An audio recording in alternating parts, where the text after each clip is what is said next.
That's weird. That's weird. Kind of weirding me out.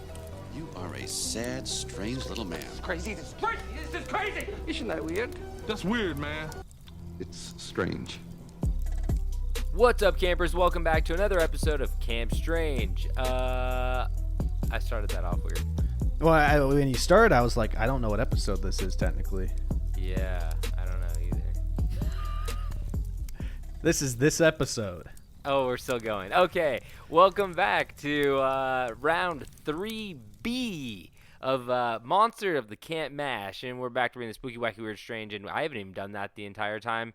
I haven't done the Spooky, Wacky, Weird, Strange this entire bracket, and I decided to throw that in there. Why not? I'm really all over the place right now. Reminiscent. Spooky, Wacky, Weird, Strange, and currently moving as I sit on the goddamn floor with all of my equipment around me, and the desk was supposed to get here, and instead they sent me a vanity, so I had to send that back, and now I don't have a desk, and I'm on crates and sitting on the floor. My back hurts already. And I saw him earlier try to reach for his mouse, and he picked it up, and it was an actual mouse. That's not true. He's in shambles, folks. Let's start a GoFundMe for the boy. Well, I'm not opposed to that. But we'll start a Go Furnish Me. Ooh. You could make a registry. Is that called getting married? Yeah, exactly. Or I could have a bar mitzvah. Oh. It's never too late. It's not. If you convert, is that a thing?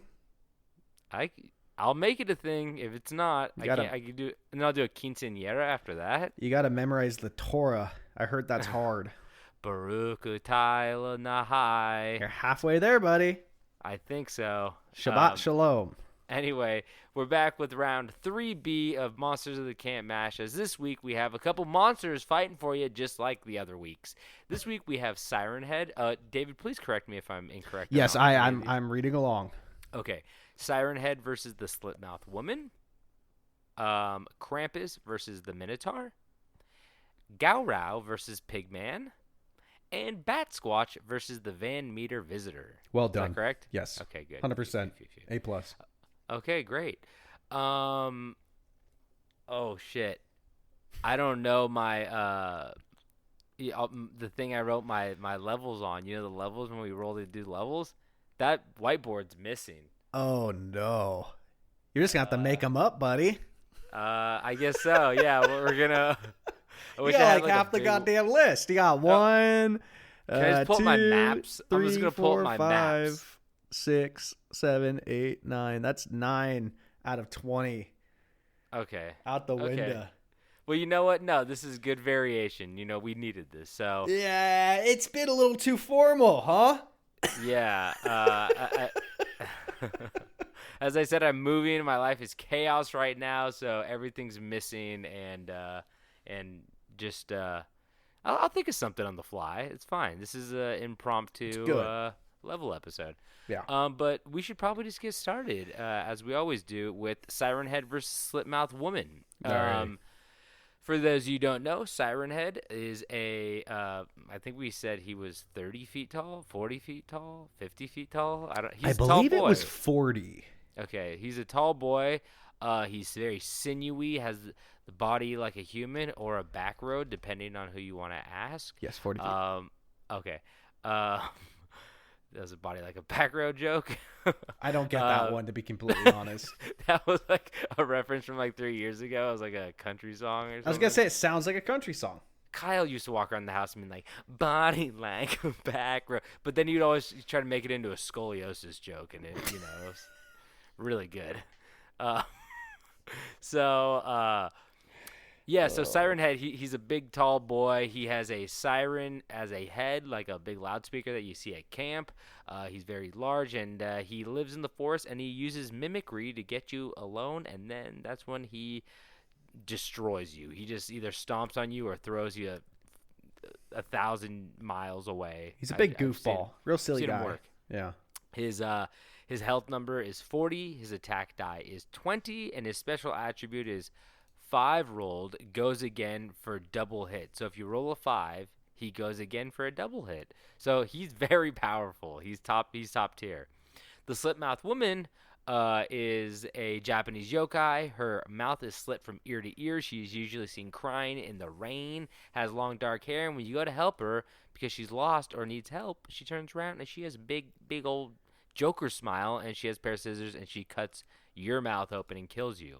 Well, you are aware that she did win an award of her own so far.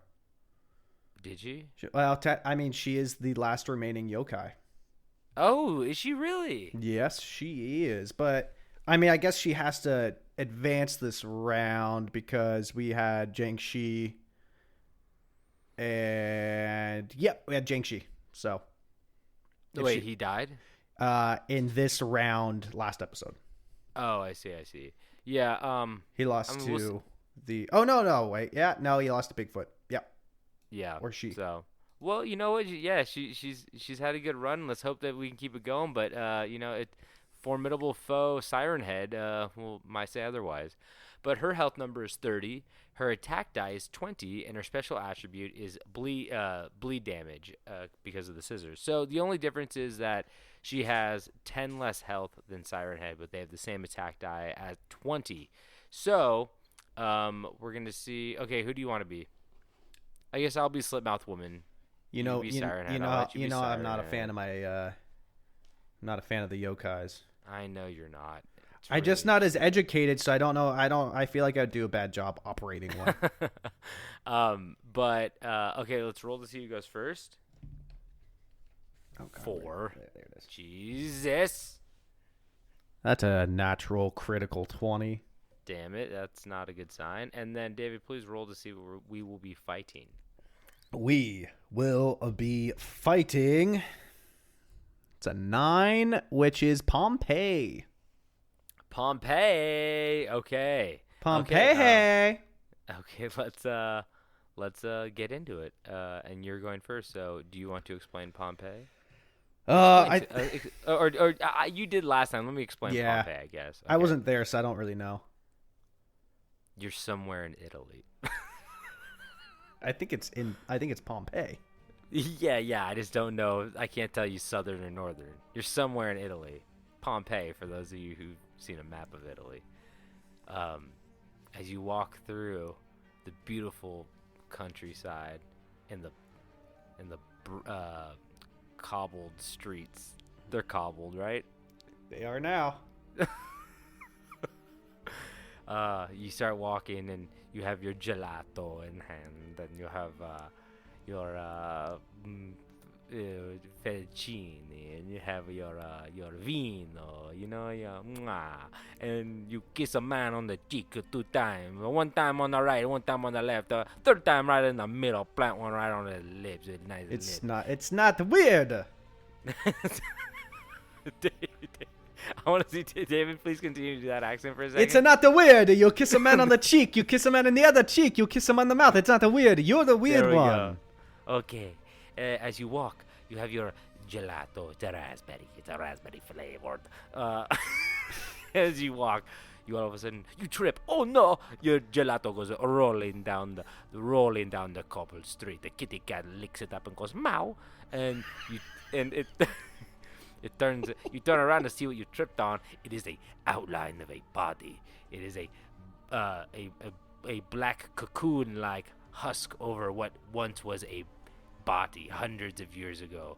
As you look up and you see the amazing Mount Vesuvius as it towers over the town of Pompeii, and you realize, oh, this happened a long time ago. I'm safe until. You That's hear true. something. We could be in modern day Pompeii. Didn't think about that. Yeah, and then you hear something. And all of a sudden you look up, but there's no eruption happening. But from behind the volcano, you see something emerge. And you see that it's playing that noise out of its speaker-like head. Hey, remember when Trump tried to nuke that tornado? No. There was a storm coming, and his idea was to just throw a nuke at it. That's like the worst thing you can do because then you have all that radioactivity flowing around in the air, that radioactive dust. Where I'm going with this is if there was a massive volcano that was about to wipe out, I don't know, a big Seattle or something like that, do you think he would have been like, let's just nuke it? Yeah, just drop one. You know how you put out fire with a stick of dynamite? Yeah, just throw that molten lava Do it. clear across to Nebraska. If we drop the bomb in the middle and the explosion is big enough, the lava will fly over the town, landing safely in the ocean, forming the next Hawaii. Anyway, this was Sirenhead's there, but he's making the volcanic eruption noise with the speaker. I'm trying to tell you that. Okay. Okay. I thought you were gonna pick it up from there, but I guess I will just keep going with the slit mouth woman. You didn't introduce the slit mouth woman. You're right, I didn't. As the man looks up at the creature cascading over the mountain, he begins to weep and cry, "Oh no! Oh no!" And he looks over, and there's a woman there, and she's crying as well. And he goes, ma'am, we must get out of here. There is a giant man with a speaker head up on top of the mountain." And he goes, I know will make you happy. You will like a gelato. And you go and you pick your gelato up off the ground, and you take a spoon, and you go, and you do the airplane noise, and she turns to open her mouth, and you realize it's a fucking airplane hangar. It's so big, her mouth is so big. As you notice that she's cut from ear to ear, and she quickly spins and slices your throat as gelato comes pouring out of your neck. There's already 6 spoons and 12 fingers in there. Yeah. he's like a fucking sea turtle that ate a bunch of plastic bags, and the woman, she slices the man's throat and turns up and looks at the monster, and she goes, I gotta kill him too. It's in my nature.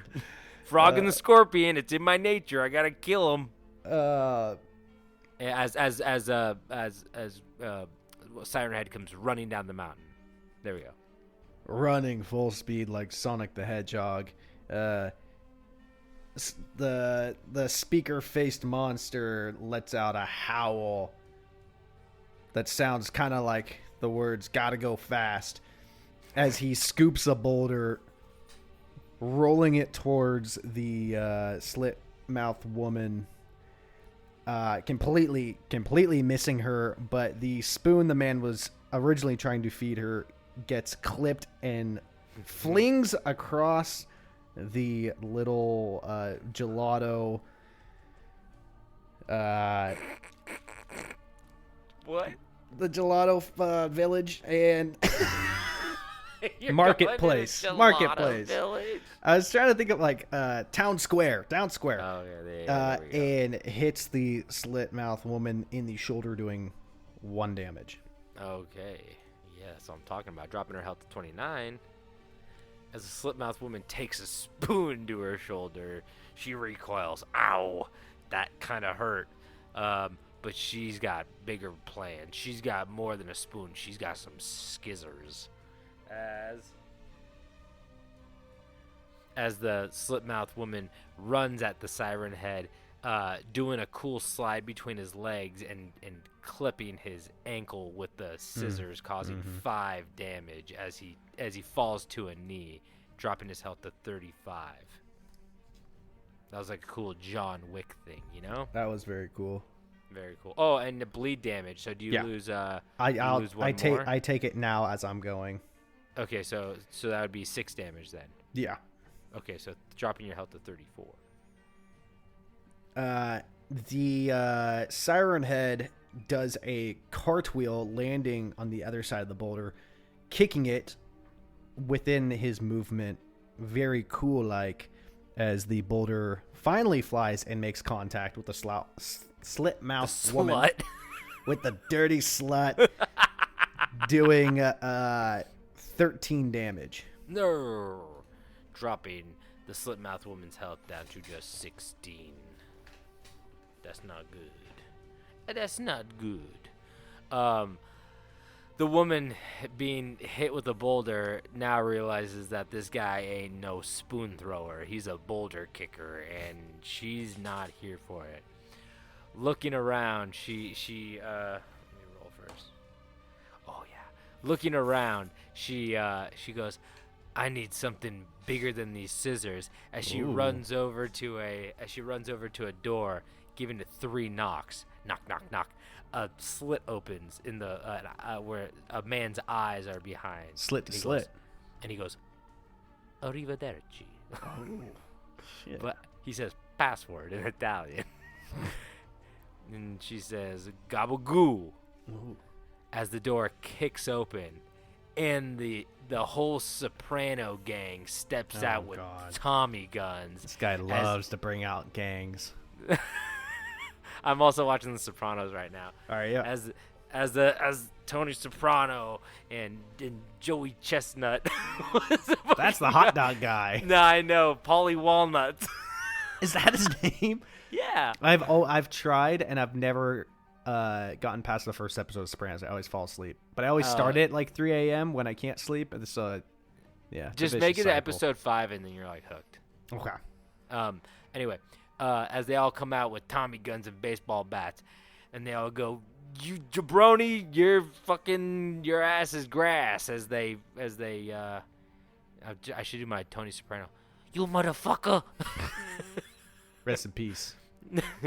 As they begin to unload on Sirenhead, as bullets fly through his sinewy body and bats smash against his thin, fickle knees, as it causes 17 damage on the beast, dropping his health to just, what is that? Quick maths. Oh my god, my foot's asleep. 17. 17. Oh, with the bleed damage, 16. Yeah. Oh, making their health tied up, 16 to 16. It's true. It's anybody's game. Oh my god, my foot is so fucking asleep. Oh, this is worse than any monster battle. Ow, it like hurts so bad. It's ow, it has so many pins and needles in it. Ow, ow, ow. I've never had my leg fall asleep this bad. Ow. I'm just rolling around on the floor right now. It's like Okay, a I'm back. sleepover over there. Where's your I'm sleeping back. bag? Come on, let's play Night Crawlers. Oh God. Bless you. Yeah, God bless Italy. my state's on fire right now, so I've been sneezing all day with all the smoke. Oh. It's been wild. It's just been yellow outside all day. Orange. Very creepy. Okay. So you just got fucked up by the Soprano gang. Yeah. What's another Soprano character? What's the son's name? Christopher. Oh, no, Christopher's like the youngest one in the gang. All right. Sirenhead grabs... Anthony Jr. or Carmela. Sirenhead grabs Anthony Jr., rips him in half. But Tony falls to his knees and goes, "My boy." Your boy's a bitch, is what Sirenhead says. And he rips him in half in the sense that he grabs the ankles and tears them right down the middle. Ooh. Vertically. And slams the right side down on the slit mouth woman, doing 8 damage. I like how he slams the right side of the body down on. Yes. Not the left side. The left side's for him. Oh, that's for later. So dropping the slit mouth woman's health down to just 8, correct? Correct. You halved me, then I halved you. Yes. And then I halved Tony Jr. not Tony Jr. That kid sucks, right? I feel like that's what I've always read, is his son's like a piece of shit in the show. Yeah, I'm only in season 3, but yeah, he's a. I mean, it's just really funny to watch like a kid that like I was about his same age at the time. So like, he's like playing Mario Kart and he's like referencing stuff and like just being like, "That's gay," and you're like, "No, that's not okay anymore." That's but not I was okay, buddy. but I was like, definitely what I was definitely probably saying at like 14 to like my friends, like, "Nice jersey, dude. You're gonna go skate." Like, it's just so fun. It's just so fucking funny. Okay. Ow. Fuck. It's like a time capsule. It is a time capsule. As as the slit-mouthed woman climbs off the ground covered in Anthony Jr.'s blood. She begins to sprint away as she thinks that, this might be her end time. She begins to run towards the volcano as Sirenhead begins to chase. She runs up the side of the mountain as it gets steeper and steeper. Sirenhead is slowly catching up on her, and as it gets steeper, she pulls out her scissors and she begins to climb up the face of the volcano until she gets to the very top, where there's a perfectly circular ring around, just enough for a final fight. As she gets up there, Sirenhead looks at her and plays a noise out of his speaker. I was trying to think of That's the noise. A funny lava related song. I was like, Song? I'm hot-blooded. Check it and see. But I can't think of any, like Bumblebee and Transformers. Sure. But you know any lava songs? Any magma songs? You can only assume that Lil Wayne has used lava as like a reoccurring word in a song. Yeah, true. Or like he's gonna be like,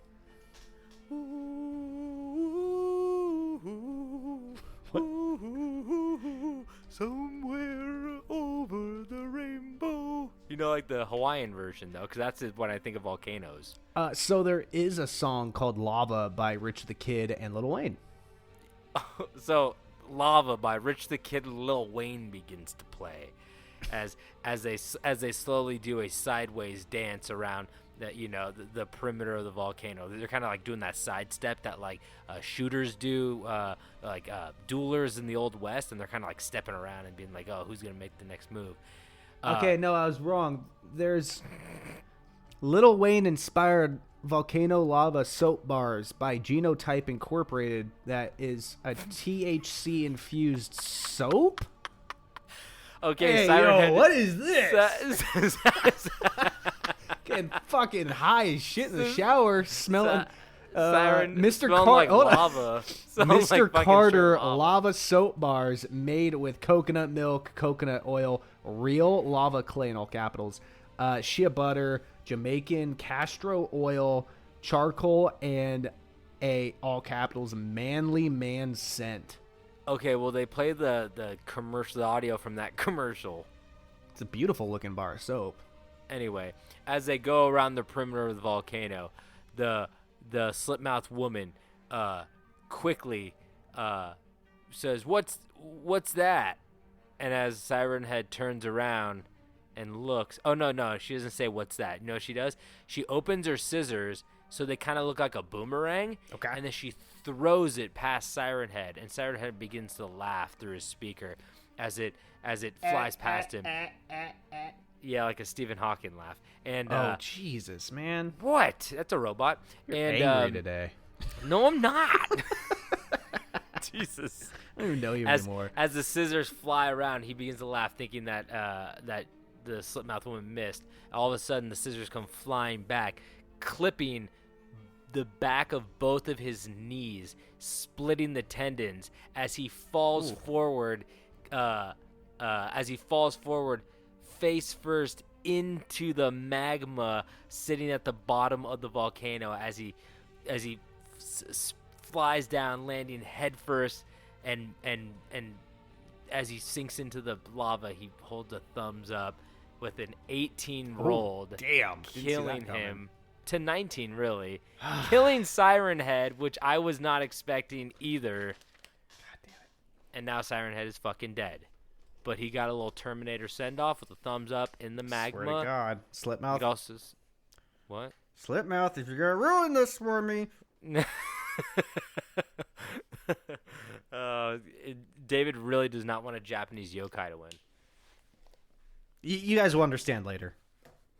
I think it's because he's racist. I'm not sure. I hate demons from another country. I only like American demons, please. Anyway, well, that concludes that fight at Pompeii. Slipmouth Woman moves on to the next round, and R.I.P. Sirenhead, which is actually kind of a sad one. I like Sirenhead, and he was one of my faves, but goes to show you with the right rolls, you can take a 10-point advantage over someone and throw them into a volcano. I tell you what, that first one roll is where I sealed my fate. Yeah, you kind of did. Yeah. But that's all it takes. With that spoon, you thought the spoon was a good tactic? You throw that boulder at me, hit me with the spoon? Well, sometimes you roll mid-sentence and you got to shift. Got to pivot. Okay, well, the next fight we have is Krampus versus the Minotaur. Krampus is a large Christmas beast that is basically the opposite of Santa. You guys know him. Big goat-like man with chains and rags, and he's dirty and nasty. And he has crabs. And he has crabs and lobsters, and he punishes all the children who are bad. He puts them in his sack and brings them to hell. I don't know. Not his ball sack. Stop it. Fucking stop, dude. Yeah, you think Krampus has balls? No, big fucking balls. He's a goat, dude. Have you seen goat balls? Yeah, but are there female Krampi? Wait, David, have you seen goat balls? Yeah. I've been on a farm or two. Have you tasted goat balls? Have I tasted? Have you felt goat balls? I don't think I've felt. Only with my eyes. Have you caressed goat balls? only with my eyes. But yeah, so he's a big beast motherfucker, and he has like chains and like a switch or something. He hurts children. So he's Adrian Peterson. His health number is 40. His attack die is 20, and his special attribute is snow. And so he's a top tier beast. The Minotaur is actually snow. I know. Maybe we could have got someone on top of. Hey, Pompeii, I mean, you could give him some snow if you get your roll, because he That's true. Lost the whiteboard. And the other monster he's fighting is actually kind of similar to him. He's a Minotaur, so he's a half horse instead of half goat. Half bull. Oh yeah, shit. What am I saying? Oh, I was thinking of Centaur. Sorry. Minotaur, yeah. Oh, they are very similar. They both have horns. They're both big hulking beasts. They both hurt children. Both have huge sacks. Yeah, huge sacks. And the Minotaur is from Greek mythology. He lives in a maze. Children wander in. He eats them, maybe, maybe not. We don't see him again. It's obscure. And he has a big axe, and he's handsome. No. He's not handsome? That's the Centaur. Well, speak for yourself. No, this I know dude's got a fucking bull face, man. I stand by what I said. All right. That's fair. Gotta respect it. There we go. Have you ever kissed a bull on the lips? I just love any. Hey, David, you know what a septum. A bull. David, you know what a septum does to me. Come on. Yeah. You know I love those. You know I love those alternative animals.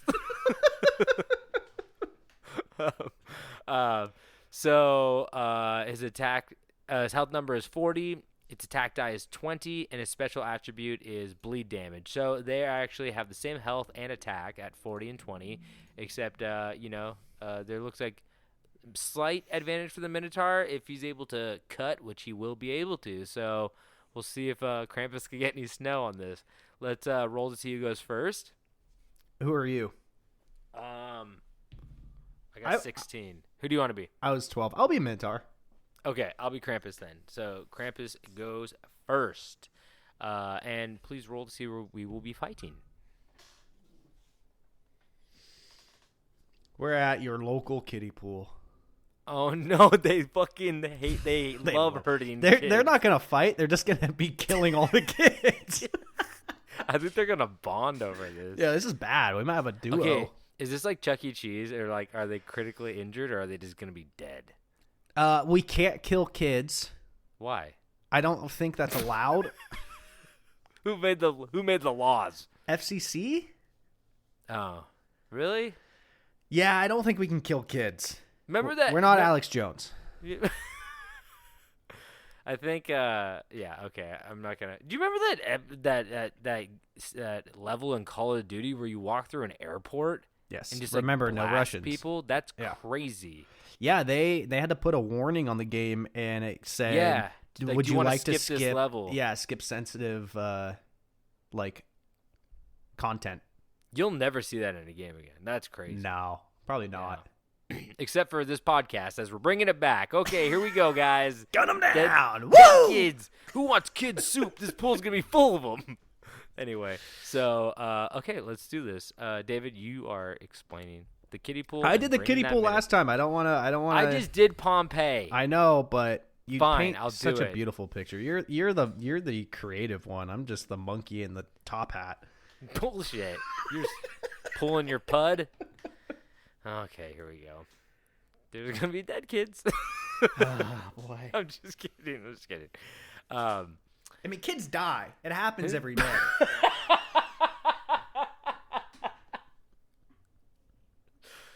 Okay, guys, this isn't a controversial subject, but kids be dying. Okay. Oh. So okay, here we go. It's 101 degrees out. Not 105 if you're in LA recently. 115 really on some days, and it's hot as you go to your local pool. You walk through the locker room to get to the swimming pool. As you walk past naked men, tiny butts, hanging balls. Every time I say tiny butts and hanging balls, that's Your Alexa wakes up, huh? yeah. It's instead of I don't have it say Google. I have it say tiny butt hanging balls. Yeah. You walk by. The towel is also very tiny. It covers nothing, leaves nothing to the imagination. David would have a swell time in there since he has such a bad imagination, apparently. He could picture this no problem. As you walk through, the smell of urine and chlorine fills your nose. As you walk by and you look down, 24 feet. Wow, this is a deep pool. The tile on the floor reads, 2 diving boards. Wow, 6 lifeguards. This is my kind of pool.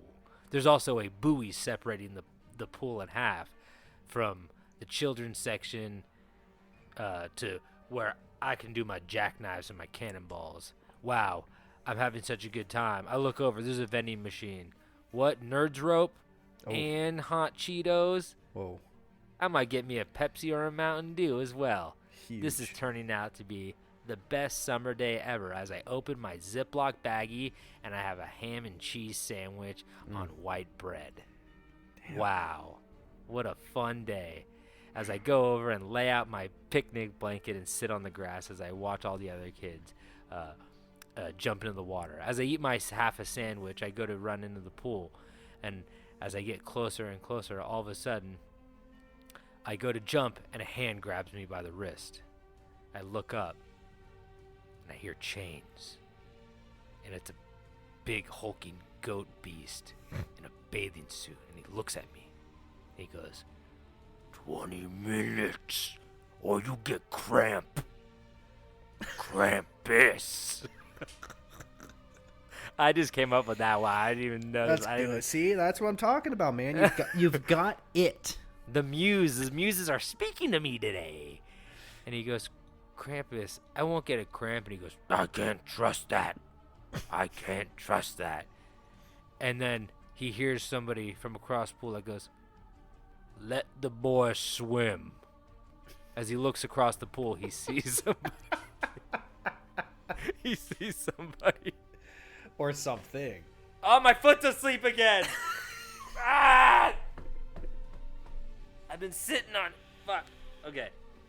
Are you just crouching? Are you? And now I'm crouching like goleming it? Golem. I am Golem. Stupid Herbert. Fucking Spider-Man over there. Look at this Peter Parker looking ass. That's a compliment. I was going for Gollum though. Yeah. Don't hurt Gollum. Pretty good. Yeah, it's pretty Okay. good.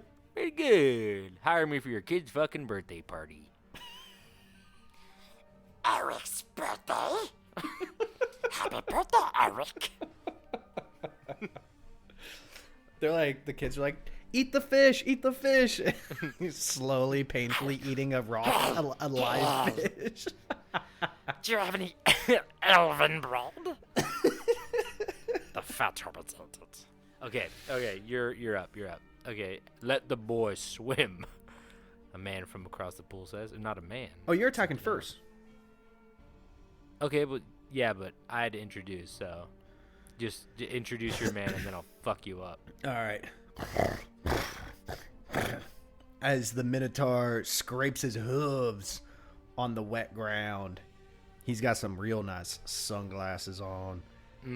His face is completely white with sunscreen, like he owns Facebook.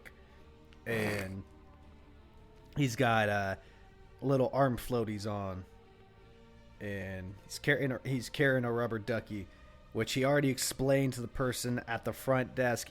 He knows that's for bath time. He doesn't care. He doesn't feel safe in the water without his ducky. What's its name? Rupert. Ooh. And the Minotaur is very, very flustered about this other hooved man not letting, I guess our friend Tobin here swim. You put yourself in the story, which is a first. It's not me. I didn't mean to. I was going through my childhood memories and. When you saw Krampus and a Minotaur at the pool. Yeah, this kid's name's Timothy. Okay, Timothy. Krampus, looking across the pool, goes, "Fuck you! Stay out of my business. I got hired to work at this fucking pool." As he quickly throws one of his chains over across the pool as it wraps around the Minotaur's ankles, tying him up and forcing him to fall forward into the pool as he begins to sink to the bottom, causing 12 damage as water begins to fill up his lungs. Are we rolling 12s or 20s? I don't remember. These are 20s. Okay. Dropping the Minotaur's health down to 28. 28.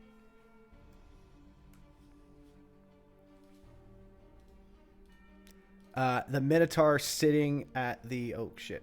I hit that twice. 28. With the Minotaur sitting at the bottom of the pool with chains around his ankles, he undoes the chains and inflates his arm floaties even more, rising to the surface, lassoing the other end of the chain with enough slack, getting it around the neck of the Krampus man himself, and gives it a tug, yanking him into the water, sending him to the bottom for 12 damage. No. Dropping his health down to 28. It's even. As Krampus begins to struggle with his own chains, he quickly kicks out of it, and since he works at the pool, he's an excellent swimmer. He just flies to the top. You don't get that. You can't even work the concession stand unless you're Olympic qualified. Yeah, exactly. But while he's down on the bottom, he sees something as he grabs it, rising to the top. Oh my God. Rising to the top of water. As he rises to the top, he takes a big breath as the Minotaur thinks that he's about to strike. But Krampus goes back underwater. Huh? Where did he go? I can't see him. What he didn't know is that Krampus at the bottom of the pool picked something up. Oh, is it a water rocket? A rubber torpedo. Yeah. As he cocks his arm back and lunges it as it flies so fast through the water, striking the Minotaur directly in the crotch, causing what, David? 12 damage? 12 damage. Hey! 12 damage. Dropping his health down to 16. I love those fucking things. I like how I have you have bleed damage, but you haven't hit me with your axe yet. True. Speaking of which,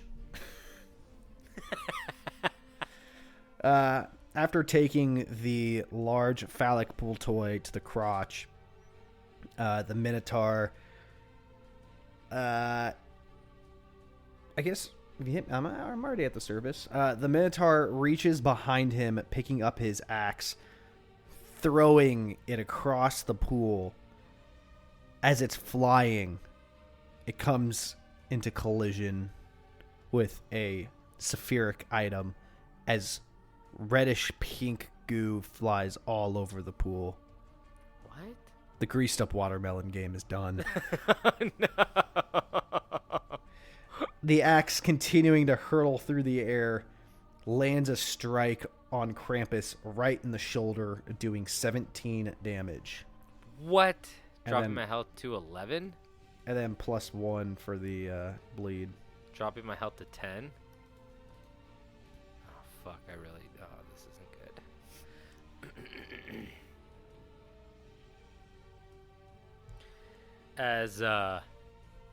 As the Minotaur, as Krampus plucks the axe from his shoulder, he throws it to the bottom of the pool, knowing that the Minotaur cannot get to it again because he's such a piss poor swimmer with floaties.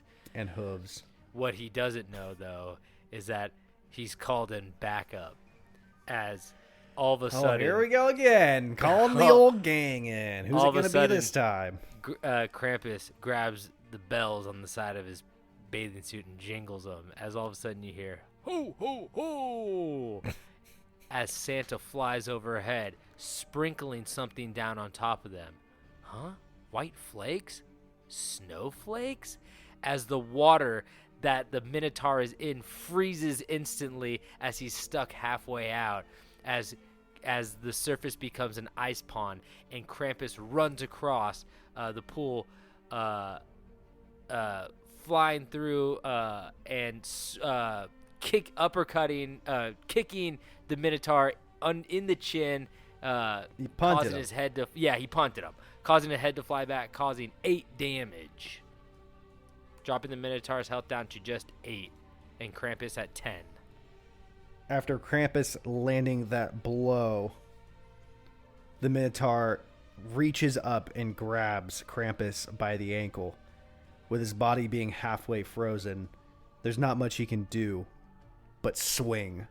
As the Minotaur swings Krampus around by his ankle, slamming him back and forth on the ice as his face begins to get bloody and mashed, and he continues to slam him until his head bursts on the ice. Oh. Immediately, the pool unfreezes as the lubed up brain is floating in the water. A man says, "The game's back on!" As all of the kids and the old men try to catch this slippery brain in the pool. No one can really get a good grip on it, but man, they are having fun. And that was a 16.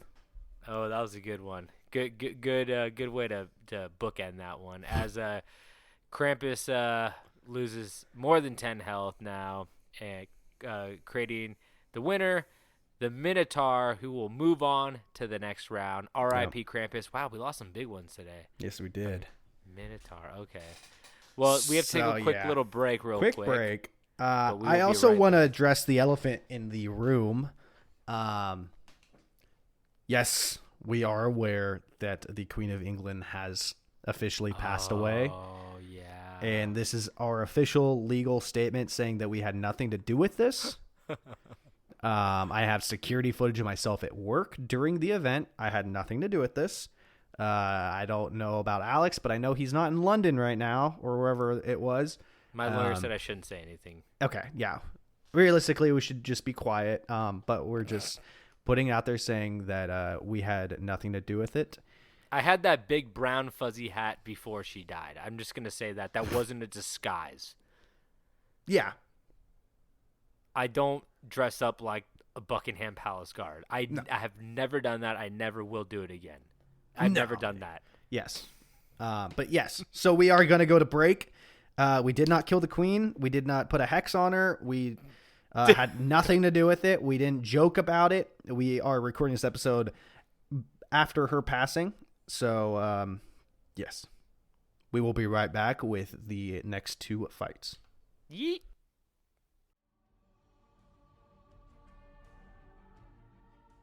Okay, and we're back. And the next fight we have for you is the Gowrow versus the Pigman, of course. Fan favorite. David, please explain what the Gowrow is, since this here's your creature. Again, we've done this so many times. I'll do it quickly. The Gowrow is like almost like a large wingless dragon who has a sharp tail and tusks. Okay, yeah, that works. And he has a health number of 40, an attack die of 20, and his special attribute is Swamp Boy. So we'll see where that ends up. The Pigman, of course, is a man in a pig face mask. He kills teenagers, and he's just a nuisance that eats your trash. He's a crazy man who I am Pigman. who is may or may not be a part of the Taylor Boy gang now. And He's been in a pretty serious relationship with Jessica Alba for a few years. and his health number is 30, his attack die is 12, and his special attribute is that guy can fuck a pig. Once again, never gets old. He does not have any. I cannot believe this guy is still fighting. It's unreal he's made it this fucking far. I know. I kind of love Pigman.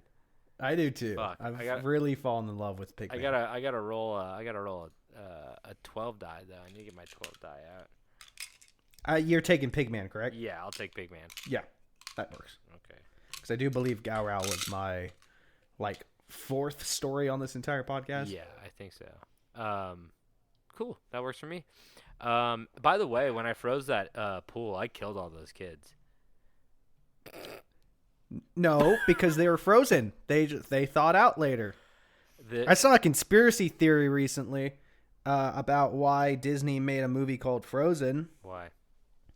Why, David? It's Why? It's to throw off people trying to Google and research the fact that Walt Disney froze himself. So when you Google Disney/Walt Disney Frozen, that movie just pops up. But doesn't everybody already know that he, the whole Frozen lore? Well, what's crazy is people don't know it. They actually just freeze his dick. You know, if you type in Walt Disney Frozen head, the movie just comes up every time. It's just huge fans. Hold on. Walt But if you type in Frozen Disney. dick, Frozen dick. that'd be kind of like a fun porno for everyone, for Disney adults. Yeah, he's always hard.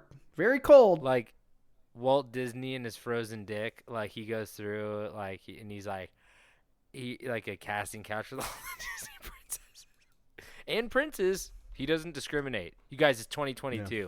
Walt is Oh man, he's that whole conspiracy theory I saw is so far off. about his dick. Nah, I just Googled Walt Disney Frozen. The first thing comes up was Walt Disney Frozen. And then the second one is Walt Disney's frozen body will not be thawed out in ... I don't even know if that shit's real. His body is not fucking frozen, right? But if it was, they wouldn't tell anybody. I would. That guy's a Nazi. How much would you pay to see Walt Disney's frozen body? I feel like that's like Ted Williams. They always say Ted Williams froze his head. You know, the baseball player. Yeah, but he died.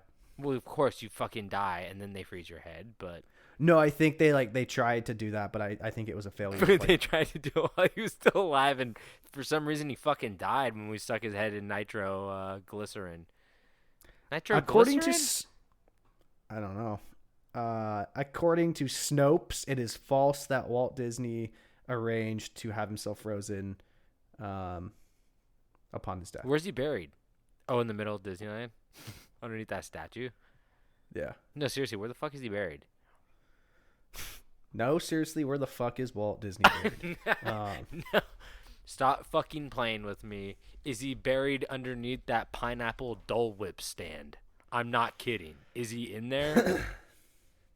Forest Lawn, California. Oh, shit. That's in Burbank. That's really close to me. Yeah, you should It's go 10 minutes from me. Should I should do a go- live stream? do a live stream and go dig him up, see if the body's there. I'll leave a frozen hot dog right on the fucking grave and be like, you know what this means. All the real Disney fans. If you a real Disney fan, you get this. I don't. Because he has a frozen dick. Yeah, it's frozen, You're the one who man. cracked the case wide open, motherfucker. It's just the dick. Oh, so they claim, okay, They claim he was cremated. Oh. So that means you couldn't dig him up. I believe they just have like a burial site for him. But that means his body is in that bar that Johnny Depp lives in. He lives in a bar? Yeah, there's like a bar. There's like a secret bar in Disneyland that only like the high ups can go to. Oh, I see. Only like pirates can go to. Yes. It's just Johnny Depp and those two pirates who are like, "Hello, puppet," and the one with like the crazy eye. Just that. Yeah. And he's like, and they're all still in their fucking. Those two guys are still in their pirate costumes, and they're still like dirty and shit. Yeah, I mean, my wife randomly decided to watch like all of them back to back the other day, and I was thinking about, I was like, man, those guys probably they're probably so rich from this movie, and this is the only thing they've ever done. No, they're probably not. Maybe if they're smart, if they work their contract right. David the agent. Anyway, Gowrow, like I said, health number 40, special attribute 20. He's a swamp boy. Oh fuck. Health number 40, attack die 20, special attribute swamp boy. Pigman 30, 12. Guy can fuck a pig. Okay, there we go. Roll to see who goes first. Hold on, Mackenzie Crook. What else has Mackenzie Crook been in? I rolled a 14, David. Just roll your 20. I'm looking at Mackenzie Crook. Who is that? He's the skinny one with the missing eye. Oh, I see. Oh, that guy played Dwight Schrute in the British Office. What? Really? Yeah. Oh, fuck! I didn't know that. Yeah. Case closed. I rolled a 4. Yeah, that means I go first. Okay, now roll to see where we're going to. I'm trying to think of the fucking character's name from the British Office. Oh. Is it not Dwight? No. It's like Phil. Billiam. No. Oi, Bill. We're on number 10. Gareth. Yeah. I guess Dwight is a good American version of Gareth. Yeah. Gareth Keenan. So yes, we are at 10. 10? Which would be yours. Oh, 10. That's a Burlington Coat Factory. You know Burlington Coat Factory killed Jeffrey Epstein? You just got Office in your head. What? No. I was going to do Burlington Coat Factory before that. But Okay. Good Office ref. Make sure you don't buy a fur coat on credit card. Make sure you really have the money, because people think it's really funny to throw fake blood on you when you walk out of Burlington Coat Factory. It's great. The funniest part of that bit is just the mental image of Michael Scott wearing a fur coat. Well, yeah. No, it's not the mental image. She's fucking wearing it as they do a slow zoom out, and the blood's all over dude, it. okay. Because they don't return it. So he's, like, wearing it. Anyway. So, Burlington Coat Factory. David, I want you to describe this one, since I've never been in a Burlington Coat Factory. You think I have? No, but that makes us equals. I have 3 coats that I've owned since like 2012 that I bought on Amazon. I ain't been in a coat factory. They sell more than coats. It's not like a fucking like sweatshop. All right, okay. There's a big steam whistle blowing. I know where this is going. As the small children stand up from their desks, their hands covered in blisters. They put their needles down and their thimbles. They push away the fur coats, disgusted by what they have to do, but they know they don't have an option. The floor manager runs out and goes, "I tell you when there's a break, not that fucking whistle." As they turn around, they see it's a man, but more pig than anything. We're just going right into it. We're not even going to describe this sweatshop. Well, it's not even Burlington. We have a defamation lawsuit on our hands if we just say Burlington Coat Factory is an actual factory full of children building coats. which it is. I don't even think there is one in Oregon. The pig man yells at the children with a big cigar poking out of his mouth and a funny train conductor hat. I don't fucking know what sweatshop owners wear. Oh, is this just like a nice Ross? Yeah, that's what it is. Oh, that's cool. They just have like coats and shirts and jeans and just a clothing store. Is it like a discount store? No, I don't think so. I think it's just, well, I mean, I think they just got, I don't know, it's just like a clothing store. I think they got some cheap stuff, but they got some expensive stuff too. So it's just Target without the knickknacks. Yeah. It's really hard to say. Like I said, I haven't really been in one, so. I just Googled it and it looked like a Ross. Oh, okay. Yeah, it might be a Ross. Burlington Ross Factory. The Pigman, as all the children sit back in their seats, the Pigman goes, "That's right. Now I gotta go back in here and do more crossword." As he goes to close the door, all of a sudden he hears something. The front door starts to rumble. It gets more and more intense until it blows inward. The door goes flying. In steps the Gowrow, sniffing the ground. He runs towards a beaver pelt jacket, sniffing it and crying out in pain. His friend Gareth, the beaver, had met his demise and has been turned into a coat. The Gowrow is furious, looking, searching for blood to pay for the death of his dear friend Gareth, the beaver. Just as he's searching, the door swings back open from the office as the Pigman steps out, pointing his big, chunky finger at the Gowrow and goes, "You sniff it, you buy it. This isn't a fucking sniff factory. It's a child sweatshop, obviously. Burlington Coat Factory is a child sweatshop." The Gowrow reaches towards his hip, looking for his wallet, only to pull his hand back around with one scaly, mighty bird flipping off the Pigman. As the Pigman flies into a fury. "That's it." As he undoes the top two straps of his overalls, but he's so fat that his pants stay up, so it's fine. But those are his fighting. That's his fighting move. That's like turn your hat backwards in a Pokemon fight. Yeah, exactly. As he runs at the Gowrow, he begins to stampede at him when one of the children puts out their feet as he trips over, just barely hitting the Gowrow with the top of his fist, causing 2 damage to the Gowrow, dropping his health to 38 as he face plants into the sticky floor of the factory. I'm a 12, correct? You're a 20, I'm a 12. Oh, shit. Yeah, Okay. it's not looking good already. You almost just had a big advantage there because I was about to start just rolling off the 12. I play fair. It doesn't change anything as the Gowrow, after sniffing his friend's carcass-turned jacket, his eyes start to water, and he looks around but makes eye contact with a ceiling light and sneezes as it startles a child, and he trips backwards, hitting the back of his head onto the Pigman's knee, doing 1 damage. Dropping the Pigman's health down to 29.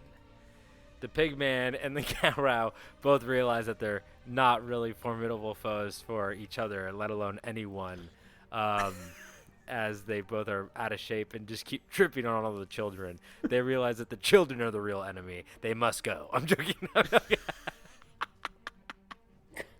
It's a bloodbath. The Pigman stands up and goes, "That's it. I'll fucking had it with you kids." As he goes to run at one of the children, another kid trips him as he falls, knocking one of his overall straps backwards, hitting the Gowrow in the eye, causing 1 damage. This is bullshit. 30, dropping the Gowrow's health down to 37. This is bad. They're just tripping all over the Burlington Coat Factory. The Gowrow, after taking the clip to the eye, shakes his head in pain. Not even attack, but with his tusks, clips the Pigman across the chest, doing 11 damage. Oh, dropping the Pigman's health down to, what is that, 18? 18. Yeah, 18. 18. The Pigman, bleeding from the tusk mark all over his coat, says, "What the fuck? I got blood on me coat. This isn't good. There's no way Burlington Coat Factory will accept this return." As he takes off his blood-soaked coat and throws it to the ground, he picks up a sewing machine that's to his right and hucks it at the Gowrow as it clips him in the shoulder, causing 4 damage. This is not good. Dropping his health down to 33. Yep. Oh,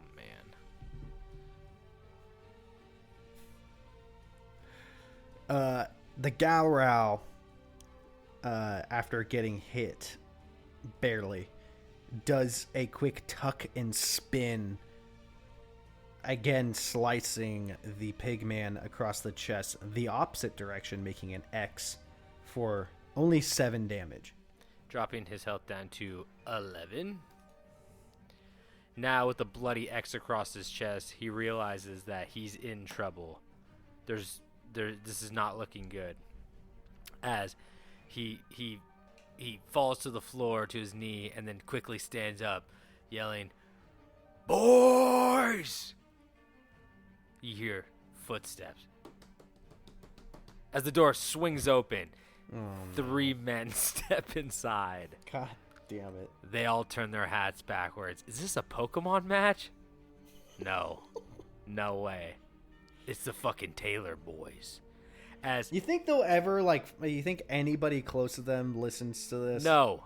Or catches wind of this and, tells them? Not even a little bit. If they We've only really given them justice. They've only done well. Stop trying to justify, just in case the Taylor boys, listen to this. That I'm afraid. I do not want a hole dug in my backyard. No, 311's gonna dig the hole. That doesn't make sense. They're calling somebody to be an accessory to murder. They're calling a government private company. 311. Well, no, you are supposed to call them to just so they know. They don't come out and dig it for you. Oh. You have to call 311 if you're going to dig a hole in your backyard? I think if it's a certain, 6 feet deep? Size. Yeah, just in case there's, sewage underneath you But or something still, like that. why the fuck would you be like, I'm digging a hole? And they're like, for what? And you're burying a body. Fucking Taylor boys. Think this through. Come on. Anyway, doesn't matter because Papa Taylor runs in and picks up Little Taylor as he throws him like an arrow. Are you talking about Baby? Yeah, Or no, Honey. Honey Taylor, the Okay. youngest Taylor, as he throws him. And as he's flying through the air, he reveals sewing needles between each of his knuckles, Wolverine. Yeah, Wolverine, as he flies through, landing chest first into the Gowrow as the needles stick into him, causing 10 damage and dropping his health to 23. Leaving the Gowrow at 23 health and the Pigman with 11. The Gowrow, in pain with the needles in his chest, grabs them and yanks them out, all macho-like, if monsters can be macho. Macho monster. And he twirls them around in his fingers like they're drumsticks and throws both of them at the Pigman, each doing 4 damage as they sink into his thighs. Each doing 4? Wait, how many did you throw? 2. Causing So 8 damage. Oh my god. Dropping my health down to just 3. I think the bells are ringing for our dear Pigman.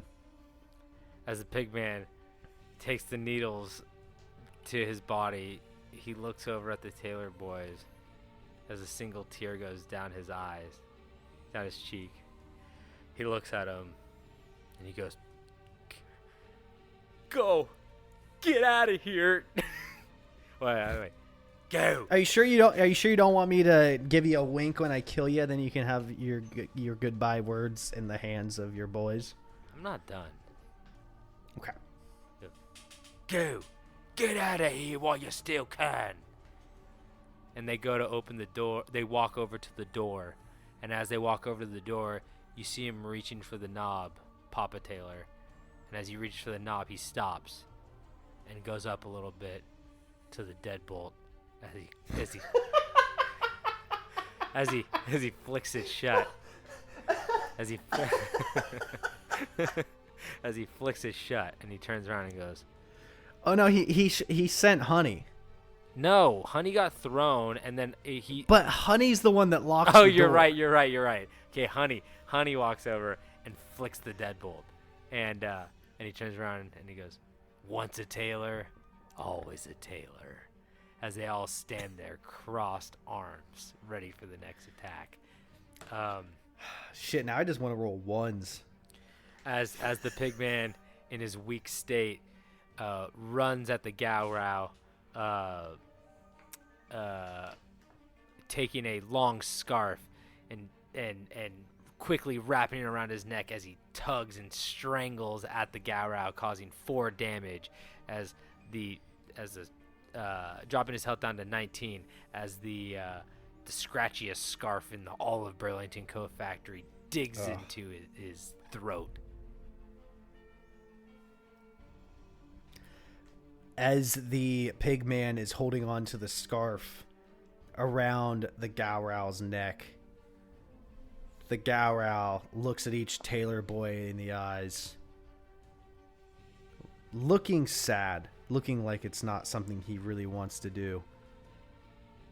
But he jerks his head back and forward, sending both tusks through the Pigman's chest, lifting him high, shaking his neck, sending the lifeless body of the Pigman sliding across the room to the 3 tailor boys on the ground. As the Pigman, he's dead. No, he's dying. He has a couple seconds left. Okay. Yes. As he looks up at the tailor boys, he looks at him and goes, "Call 311. Time to dig another hole." As his eyes slowly close, and he dies. Oh no, that's a good way to go. Really, the whole Taylor Boy saga. I'm sad Pigman's gone. I didn't think he was gonna make it this long anyway. But like, it's incredible. Honestly, it's a real hero story. I think we should just write this into a movie. Honestly, I mean, geez, we're sitting on a gold mine. At least a limited series on HBO. For sure. HBO, give us a call. For sure. As the Pigman, Pigman Taylor sadly does not make it, and the Gowrow moves on to the next round. Oh, so sad. I miss Pigman. Can you imagine if we had a good little limited series? You know, each episode has the fights he was in, but we have a few fillers of his life as a tailor boy.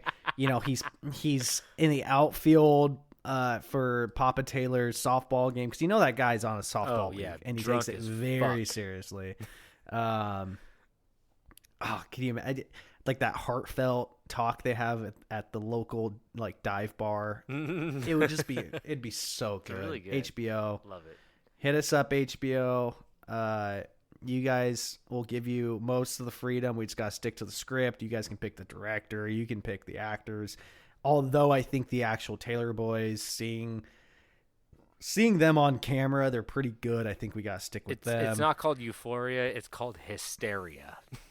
it's hysterics. The whole thing is just crazy. If you guys really want, we can have Zendaya play Pigman. Yeah, she can play anything. She really can. Very. You know, I met her at LAX. Oh, shut the fuck up! You're such did? a name dropper. I met her at LAX. He saw her walking by. No, she was in line in front of us at Starbucks. We talked to her for a little bit. She's like, "You're really cute for a fucking ugly guy." She said that to me. I had no idea who it was, and my wife was like, "Holy shit!" And I was like, "Oh, that's cool." She was nice, very nice, tall. What'd she say? We were just like talking about being at the airport super early because it was like 5 a.m. Oh yeah. Yeah. She's like, not that exciting. Just a normal person interaction. All those famous actors are just fucking people. Get over it. Wait, she didn't like stand up on like the counter and go, "I want a coffee right about now," and then like do a little jig and then do a backflip and throw money everywhere. Nope, she waited in line just like us because they are people. I have the VIP Starbucks pass. I get to go behind the counter and make my own drink. Anyway, okay. So last fight of the night is, of course, Batsquatch versus the Van Meter Visitor. God, I love both of them. Yeah, David, you have to describe them both because they're both your little beasts. All right, Batsquatch is just a Bigfoot mixed with a bat. And Van Meter, he's got another cramp or I falling kicked asleep. my mic stand. Oh, my boy. portable. Is that going to come through on the mic? Oh, yeah, I screamed into it. I think it peaked real loud. I'm sorry, guys. Oh, boy. All right, and then the Van Meter Visitor is a pterodactyl that shoots a laser beam out of his fucking forehead. You get it. You got it. Good. The Batsquatch's health is 30, its attack is 12, and its special attribute is fly. And the Van Meter, its health number is 40, its attack die is 20, and its special attribute is also flying. So the Van Meter has a but a slight advantage. But I've seen crazier things happen, as It's you true. know. So It's all in the die. exactly. So okay, well, I guess you're Batsquatch and I'm Van Meter. Yeah, I live and die by the die, baby. All right. Well, you will be rolling the 12. Let's see to roll who goes first. I got a 7. 11. Okay. Whoa. 7-Eleven. Free Slurpee Day tomorrow, guys. Yeah. Did you guys go and do your local 7-Eleven? I hope you guys cashed in on your 7-Eleven free Slurpee because we got another one this weekend. It's going to be game day, baby. Tomorrow we got college football. Nothing better than a college football game Coke Slurpee. and a Slurpee. And a Coke Any Slurpee. size you want. All the flavors, anything you want. You know what? Grab some chips too. It's on us, baby. Yeah. Let's go. Yeah, just walk out. Just walk out with it. Go Ducks. And so you're going first, and then where are we fighting? 17, which is one of yours. Fuck me. Okay, I'm just gonna open up my maps and just see What's close by? Yeah, let's see. This is gonna be a fun little game. I'm just gonna type in Florida Okay. and then Florida and then the first. Just Google search Florida pain locations. No, I'm just gonna zoom in right now in Orlando and then just see Mhm. what pops up in terms of like the first place that I see. Goo out cookies? I'm not. What? Oh, Someone's oh coming no, in those cookies. It's gooey cookies, but it's GOU-OUI like we like French yes cookies gooey cookies. Gooey. They're probably great cookies. Or- If anybody's in Orlando, go check out Gooey Cookies. Okay. I bet they're. If you got a store that's dedicated to just cookies, they got to be good. Yeah. Oh, they look good. Oh fuck, they do bet. look really good. Do you think we get a sponsor? Oh Shit. should I call them right now? Orlando. They're cool. They're not open. It says 11 a.m. to 10 p.m., but it also says closed. Are they closed forever? They got 2 stars on this Yelp review. Should I read it? Yeah. The vibe was nice. The lady at the register was very friendly and helpful. I was really looking forward to the cookies, and they weren't it. Pillsbury cookies taste way better than this. It's like they sold the recipe for this watered-down cookie. All the rest are all very positive. Are they still open? I don't know. It says closed, but like it says closed now, but it says open till 10 p.m. Wait, what the fuck? It doesn't make sense. It says What's their phone number? um. Is that doxing? I don't think so. We already said the location. I'll give him a call. Wait, I'm gonna call him right now. Wait, I'm gonna call him right. Yeah, throw it on speakerphone. Yeah. Okay. 1 sec. Make sure you tell him who you are. Oh, Okay. he hung up. He's using his phone. He hung up. That's what I was going to do because I got my phone. I don't know if he's still recording. What is he doing? It's 11 o'clock there. I'm going to just pretend like he's still on the phone on speakerphone right now. And we'll see what happens. Wait, it's 11 o'clock there. That's why they're not fucking open. I hung up on David. Oh, wait. Okay, I gotta call him back, guys. I'm sorry. We do this over FaceTime. Okay, I just realized that, like, one, that it hung up on you. Yeah. And then, and then two, it's 11 o'clock there right now. That's why they're closed. I was like, are you still recording? yeah. Okay, because I was like, I don't know what just happened, but I'm gonna keep I recording. think we're just gonna talk. I think we're just gonna be like some weird. Let's see what happens. Let's just see if there's like a weird overlap where we're not connected by phone anymore, and you could just hear like a phone ringing on my end and me talking, and you talking on the other, and being like, I don't know what's happening, and then I'm like, David, I think I hung up on you. Anyway, so Yeah. that was good. Gooey cookies. Don't listen to that first review. They're probably great. Okay, let's fight. Let's fight. You go first. Okay. Well, okay. I'll explain gooey cookies, I guess. Fuck. Yeah, you got their page up, right? What does it look like? Read Read off a couple menu items. Let's see how good they I are. fucking god damn it. Wait. Okay. Here. Okay, I'm gonna open up their website. Sorry. 1 sec. 1 second, please. The gooey cookies. Okay, here we. Okay, that looks pretty good. You walk into this restaurant. You could tell that the quality standards are high, and they probably have fast delivery and premium ingredients. Better ingredients, better cookies. I'm trying to find this fucking menu, man. Oh, okay. As you walk by the cookie counter, you see delicious cookies resting inside. Chocolate chip, of course. Snickerdoodle, yeah, you had that. But then you start seeing some other ones that are coming soon, and they intrigue you so much. So am I. There's no picture, just names. The first one, Bart Simpson. The second one, Thick Mint. The third one, June Treat. And then you start getting into some that do have pictures that are there. Bonfire. Ooh, looks like it's filled with... like a s'more. Yep, filled with marshmallow. Mm-hmm. Cruella. Looks like it's kind of like a... Filled with Dalmatians. Yep. No, it is. It's a black and white cookie. It's a, it's like... Has Dalmatian meat. Yep. Chipper. I'm guessing that's just chocolate chip. Partay. That's a birthday party cookie, Yeah. And then okay. Bon Voyage, which looks like it's some kind of caramel pecan looking thing going on. Pecans. Wow, looking real tasty. But you're not here for cookies. You're here for fucking blood, as you're the Van Meter monster walking in, as you've heard that a new creature has been roaming the skies above your gooey cookies, and you will not have it. As you sit there eating cookies like a cop at 3 a.m., drinking coffee and eating a donut as he stares out the window, waiting for his assailant to show up. As you sit in at the gooey cookies, it's 11 o'clock and they're closed, but but you're still there, and they can't do anything fucking about it because you're a giant pterodactyl with a laser beam. Hell yeah. All of a sudden, you spot something in the sky. The light outside attracts a creature. The Batsquatch swoops down, flying around the light, attacking it, thinking that it's the sun or something. I don't know what those night creatures are doing. He's freaking out.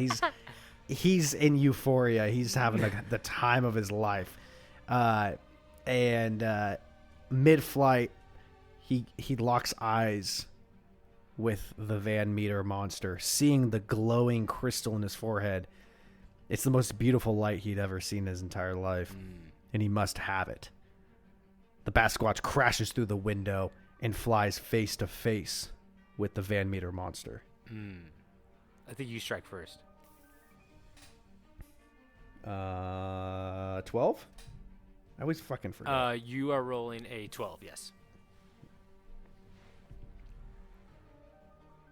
Way too excited, flying towards the light. He accidentally headbutts the Van Meter monster, doing 3 damage. Ooh, dropping the Van Meter's health down to 37. He just became like the moth squatch. I don't know. As the the Van Meter monster goes flying to the back of the cookie shop. The Batsquatch approaches. As the Van Meter is getting up, he places his hand behind him on the ledge and tries to get up, but it accidentally turns as he realizes he just activated the oven as it begins to get hotter and hotter. The Batsquatch coming at him, the Van Meter monster quickly throws a right jab with this giant pterodactyl wing, discombobulating the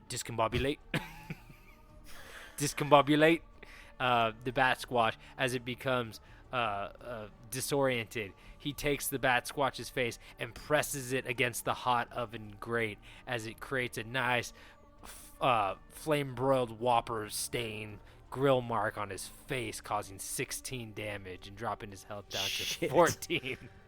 Oh, no. We all know one thing, and that's a Batsquatch and a flame broiled is not mixed well.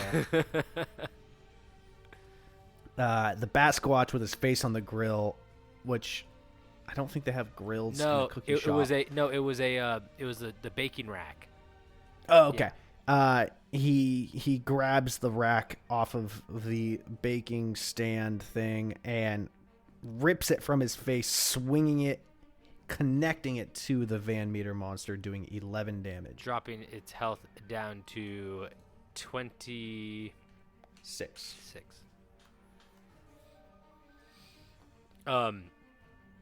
The Van Meter monster goes flying into the cookie shelf, into the ooey gooeys and the yummy tummies, the chocolate chippies as they fall around him, kind of creating a nice pillow. Actually, it's not that bad.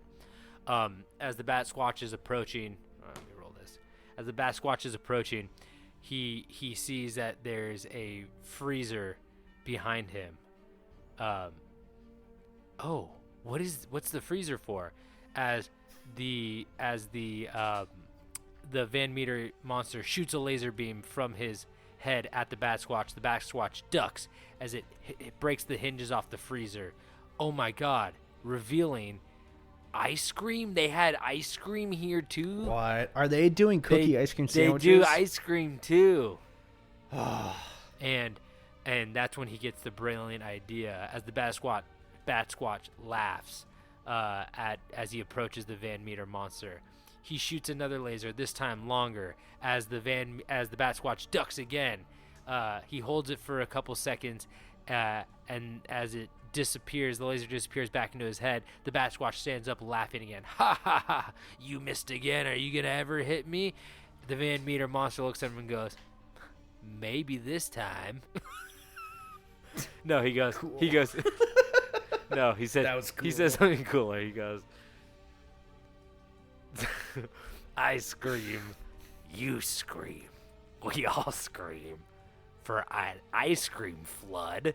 As a flood full of melted ice cream swoops the Batsquatch off his feet and slamming him against the wall with brute force, causing 8 damage and dropping his health down to 6.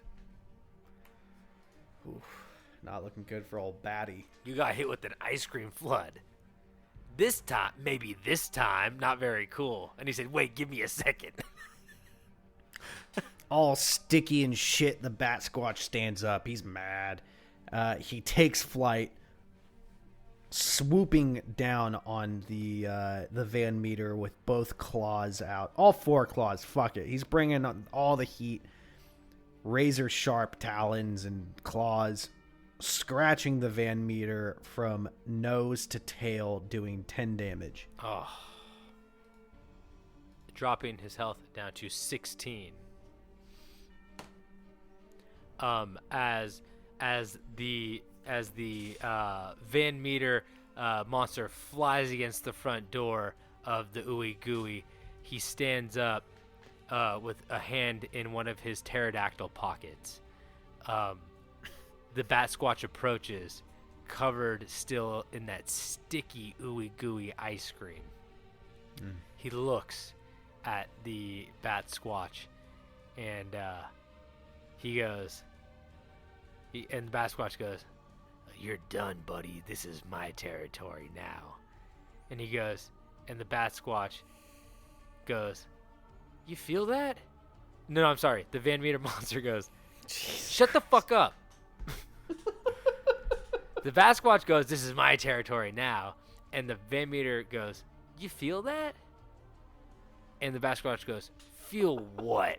And he goes, "It's sprinkling." And he goes, "We're inside." As he releases his hand from his pocket, he throws a handful of sprinkles at the Batsquatch as they stick to his sticky skin, covered from head to toe in sprinkles. And the Van Meter monster looks at him and goes, "The only problem is, we're open for business." As he flips the close sign back over to open and swings the door open, as a bunch of hungry crocodile and what's that one bat salt Floridians run in and begin to tear the Batsquatch apart, thinking that he's a big old fucking giant cookie, as they eat him to pieces, causing 11 damage. Ooh. Crocodile, bat salt. When you had a dramatic pause during that, yeah, your phone or something froze, and so it went for like way long, and I wasn't looking directly at the screen. I looked over and realized that you were frozen. I was like, "Oh, that's funny timing." And as the Batsquatch gets torn apart by bat salt head Floridians, as they rip him apart, R.I.P. Batsquatch, as the Van Meter visitor moves on to the next round. My boy. And the ooey gooey cookies, gooey cookies will never be the same. My boy's gone. Yeah, I know. We lost some big ones this round. I mean, it has to But happen. realistically, his stats weren't the best, so I'm happy he made it so far. True. As the winners of this week are Slipmouth Woman. Who won? Krampus or Minotaur? Minotaur. Minotaur. Minotaur, Gowrow, and Van Meter Visitor. So that concludes our fight for the night, our fights for the night. As we move on to round 4 next episode. Is that correct? Yeah. Cool.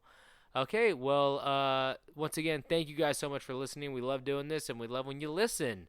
Well, I was gonna say we're officially in the Elite 8. Yeah, is our...